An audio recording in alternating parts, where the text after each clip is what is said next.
In 1806, British forces using South Africa as a base tried to conquer Argentina. The Argentines were able to fight them off, but this video begs the question, what if they had failed? What if Argentina became a part of the British Empire and Commonwealth? How would that have affected the world, borders, culture, history, and demographics? That's the question of this alternate history.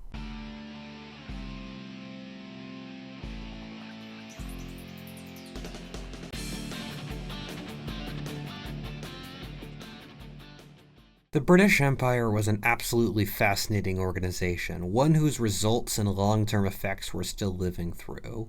Whether or not the British Empire was a net gain or loss is one of the great debates of the modern world. This brings us to our sponsor, Magellan TV, where I saw a really interesting documentary called Empire Builders, the British Empire, which looks at 10 sites that were vital to the creation of the British Empire.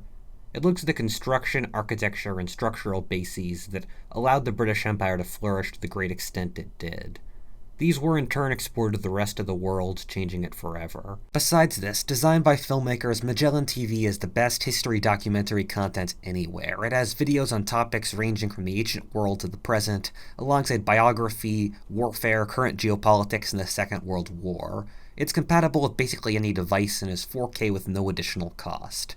Click the link in the description to start learning about whatever inspires you today. In our timeline, the British were able to occupy Buenos Aires for 46 days before being driven out by the Argentine militias. Argentina was technically part of the Spanish Empire, but in real terms the relationship was far more complicated, since Spain was militarily occupied by France. In this timeline, the Argentine militias are far less organized, and the British crushed them, with Buenos Aires becoming a permanent British possession. The way Argentina's geography works is that the La Plata River flows outwards to the sea to where Buenos Aires is. Since the vast majority of Argentina's usable agricultural land and population straddles the La Plata, this makes Buenos Aires naturally dominant in Argentine politics. This is part of the reason why such a ridiculous percentage of Argentina's population resides in Buenos Aires. What happens in our timeline is that in the early 19th century, after independence, Argentina was a practically divided country, with the local ranch lords in the interior being effectively independent.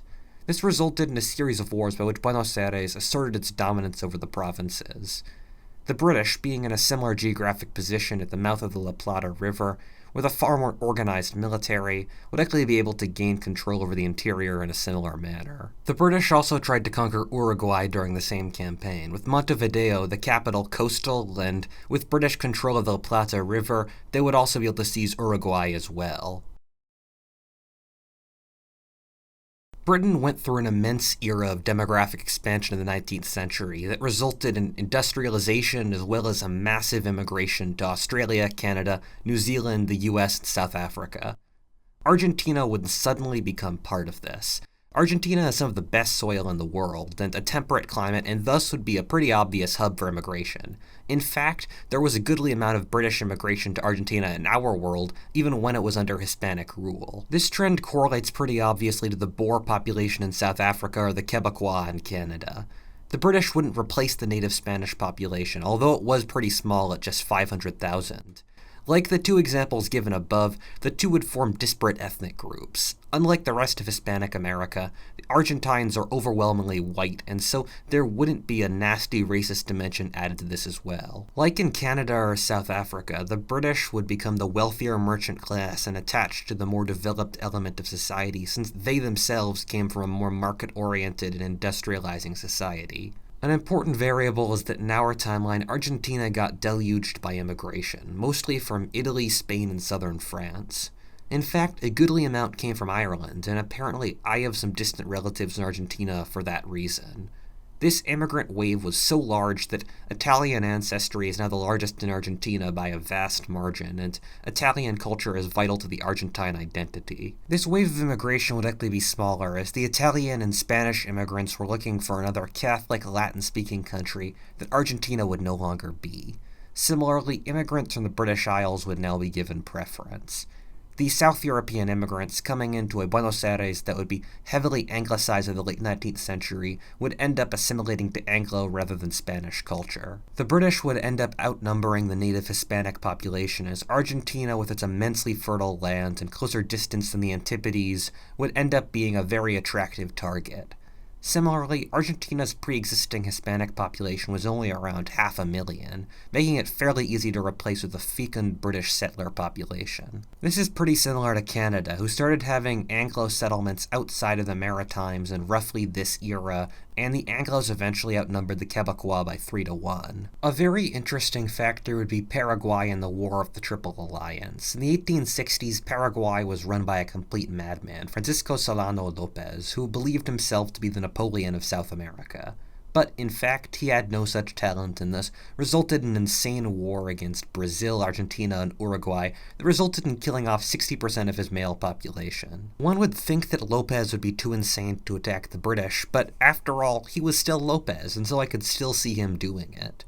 This would involve a war with the British and the Brazilians. With the British as the more powerful member of this relationship, they would fulfill Argentina's initial plan of just dividing Paraguay with Brazil, which Brazil, the more powerful one in the relationship in our timeline, disapproved of for fear that Argentina would get too powerful.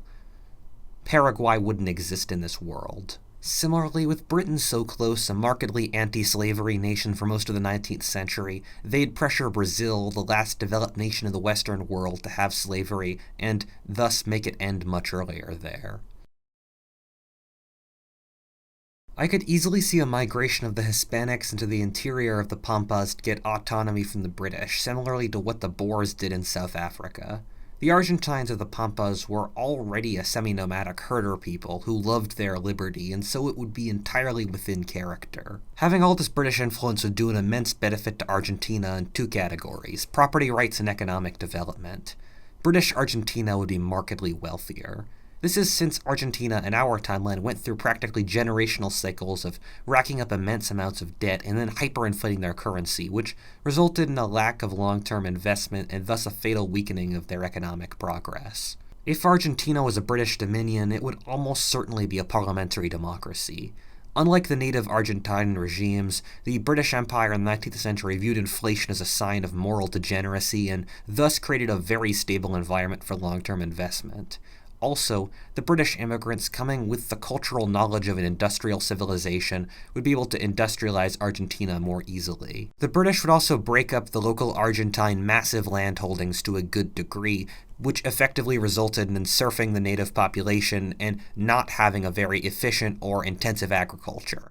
And instead, the British would replace it with the system they had in all of their colonial settlements, except the American South, which was effectively small landholdings, which would result in far more economic efficiency and independence for the farmers. This would make Argentina a wealthy first world nation on par with Australia, New Zealand, the US, etc. In trajectory, Argentina would be similar to the other white dominions like Canada, Australia, New Zealand, and arguably South Africa, and they would be given dominion status in the late 19th century, followed by de facto independence in the British Empire after World War II. Argentina would, however, be plagued by long-term ethnic divisions between the Spanish-speaking population and the British, similar to the struggle in Canada between the Quebecois and the Anglos. The long-term geopolitical effects would be pretty slim. This part of the world is generally pretty quiet when it comes to that sort of thing. Argentina would support Britain, followed by America in every geopolitical struggle, followed by sticking out like a sore thumb in the rest of a much poorer South America. I could see Brazil's wealthiest and whitest southernmost districts trying to join Argentina, but that's about it. What if altist, and thanks for watching. If you enjoyed that video, please like, comment, subscribe, or stay tuned for additional content. Or alternatively, check out my Patreon, where I've got the first 8 or so chapters of my history of the world, as well as all sorts of cool maps. As always, thanks for watching and have a great day.